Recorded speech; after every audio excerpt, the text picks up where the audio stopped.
بسم اللہ الرحمن الرحیم۔ السلام علیکم معزز سامعین، آپ سن رہے ہیں اسلامی معلومات افضل کے ساتھ۔ تو ویڈیو شروع ہونے سے پہلے چینل کو لائک، سبسکرائب اور شیئر ضرور کر دیں۔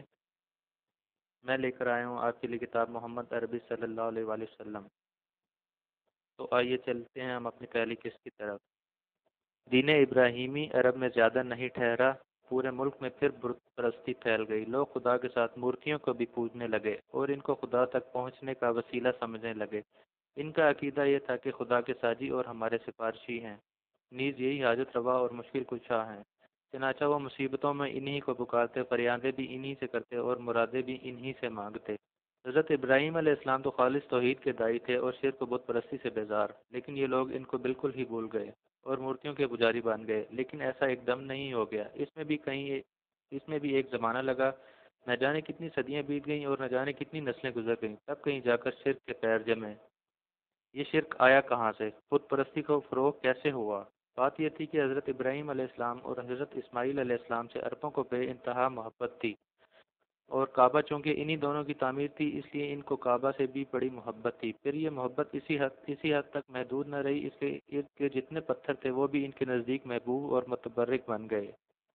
اب اگر وہ مکہ سے باہر جاتے، چاہے روزگار کے لیے چاہے کاروبار کے لیے، تو وہاں کا ایک پتھر بھی ساتھ لے لیتے۔ ان کا خیال تھا کہ اس سے سفر میں برکت ہوگی اور مقصد میں کامیابی۔ پھر بات یہیں تک نہ رہی، جو لوگ مکہ سے کچھ دور رہتے تھے وہ بھی کعبہ کے پاس سے پتھر اٹھا اٹھا کر لے گئے اور اپنے یہاں نصب کر لیے، اور اب وہاں کعبہ کی طرح ان کا طواف کرتے اور حجر اسود کی طرح ان کو بوسہ دیتے۔ اس طرح وہ عقیدہ جس کے خلاف حضرت ابراہیم علیہ السلام نے پہم جہاد کیا تھا، عرب میں پھر لوٹ آیا۔ پھر ایک بات اور تھی جس کی وجہ سے یہ عقیدہ اور تیزی سے پھیلا۔ آتش فشاں پہاڑ پھٹتے تو لاوے کی شکل میں جو پتھر نکلتے، ان کے بارے میں تصور تھا کہ یہ ٹوٹے ہوئے تارے ہیں جو آسمان سے زمین میں آ گئے، اور یہیں سے وہ پتھر مقدس سمجھے جانے لگے، کیونکہ بعض قومیں تاروں کو عظمت کی قائل سمجھتی تھیں۔ اس لیے ان میں خلاق عالم کی قدرت کا جلوہ تھا، اس کی طاقت اور عظمت کا پرتو تھا۔ اس لیے جن پتھروں کے بارے میں انہیں گمان ہوتا یہ ستاروں سے ٹوٹے ہوئے ہیں، ان کو وہ بہت متبرک سمجھتے اور ان کی بے انتہا تعظیم کرتے۔ پھر عظمت کا یہ تصور اور آگے بڑھا اور ان کی پوجا بھی ہونے لگی۔ نسلوں پر نسلیں گزر گئیں، یہاں تک کہ یہ عقیدہ بالکل پختہ ہو گیا۔ چنانچہ اب کوئی بھی پتھر مل جاتا جو خوبصورت اور سڈول ہوتا، یہ یا جس کی ساخت میں کچھ نیا پن ہوتا، یا جو کسی مخلوق کی شکل سے مشابہ ہوتا، تو اس کی عظمت ان کے دل میں بیٹھ جاتی اور وہ اس کو پوجنے لگتے۔ پھر وہ ایک قدم اور آگے بڑھے، یعنی اب وہ پتھروں کو خود تراشتے، خود اپنی پسند کے مجسمے بناتے اور جس بزرگ یا دیوتا سے چاہتے انہیں منسوب کر دیتے، نیز جو دل چاہتا ان کے نام رکھ لیتے، پھر ان کو ایک جگہ نصب کر کے انہیں پوجنا شروع کر دیتے۔ عقیدت و محبت میں ان پر نذرانے چڑھاتے اور ان کے نام پر منتیں مانتے۔ ان کا خیال تھا اس طرح وہ دیوتا اللہ کے یہاں سفارش کریں گے، بگڑے ہوئے کام بھی بنا دیں گے اور آخرت میں ذریعہ نجات بھی ہوں گے۔ مکہ میں سب سے پہلے جو بت داخل ہوا اور پھر صحن کعبہ میں نصب ہوا وہ حبل تھا۔ اس کو لانے والا ایک شخص تھا۔ یہ کہیں سفر کر رہا تھا کہ راستے میں ایک مقام سے گزرا، دیکھا لوگ مورتیاں پوج رہے ہیں۔ اس کو یہ منظر بہت بھلا معلوم ہوا، چنانچہ اس نے کہا کہ ایک مورتی ہمیں بھی دے دو، ہم اپنے یہاں لے جائیں گے اور ہم بھی اس کی پوجا کریں گے۔ اس پر لوگ بخوشی تیار ہو گئے اور مورتی لے کر مکہ آ گیا۔ پھر رفتہ رفتہ کعبہ میں اور مورتیاں آئیں۔ ان میں دو مشہور مورتیاں اصاف اور نائلہ بھی تھیں۔ یہ چاہے زمزم پر نصب تھیں، کیونکہ اس وقت وہ بالکل پٹ چکا تھا، بتیرے تو اس کے نام تک سے ناشنا تھے۔ پھر یہی نہیں، بیشتر قبیلوں کی اپنی اپنی مورتیاں بھی تھیں جو ادھر ادھر مختلف علاقوں میں نصب تھیں۔ مثلا عزا، یہ قریش کی ایک سب سے بڑی مورتی تھی۔ لات، طائف میں ایک قبیلہ تھا ثقیف، یہ اس کی مورتی تھی۔ منات، مدینہ میں دو مشہور قبیلے تھے، اوس اور خزرج، یہ ان کی مورتی تھی۔ ان کے علاوہ اور بھی بہت سی مورتیاں تھیں۔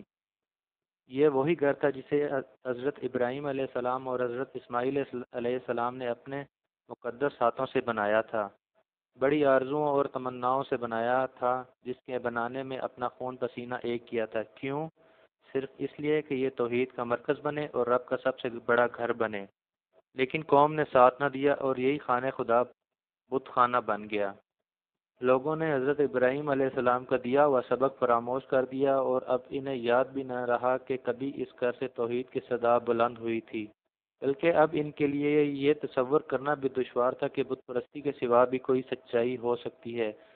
جس باپ نے بتوں کے خلاف بغاوت کر کے پوری قوم کی دشمنی مول لی تھی، اب اسی باپ کی اولاد بتوں کی پاسبان بنی ہوئی تھی۔ مکہ میں نہ جانے کتنے انقلاب آئے اور گزر گئے، نہ جانے کتنی نسلیں آئیں اور مٹ گئیں، اور نہ جانے کتنی قومیں حکمران ہوئیں اور بے دخل ہو گئیں، یہاں تک کہ باغ دوڑ قصا کے ہاتھ میں آئی۔ یہ کلاب کے بیٹے تھے اور اسماعیلی خاندان سے تھے۔ قریشی رشتہ داروں اور عزیزوں نے بھی ساتھ دیا اور ہر طرح سے ان سے تعاون کیا۔ مکہ میں اب تک خیمے ہی خیمے تھے، عمارتوں کا نام و نشان تک نہ تھا۔ کسی میں یہ ہمت نہ تھی کہ سرزمین کعبہ میں کوئی گھر تعمیر کرے یا کوئی اور عمارت بنوائے جو بیت اللہ سے اونچی ہو۔ قصاب پہلے شخص ہیں جنہوں نے یہ ہمت کی۔ انہوں نے ایک عمارت بنوائی اور اس کا نام دارالندوہ رکھا۔ وہاں وہ اشراف مکہ کو جمع کر کے شہری مسائل پر غور کرتے اور اہم معاملات میں ان سے مشورہ لیتے۔ وہیں پر مقدمات کے فیصلے بھی ہوتے اور شادی بیاہ کے مسائل بھی طے پاتے۔ پھر قصا نے قریش کو بھی عمارتیں بنانے کا حکم دیا، چنانچہ انہوں نے کعبہ کے آس پاس اپنے گھر تعمیر کیے، البتہ بیچ میں بہت کافی جگہ چھوڑ دی کہ حاجی آئیں تو طواف وغیرہ میں کوئی زحمت نہ ہو۔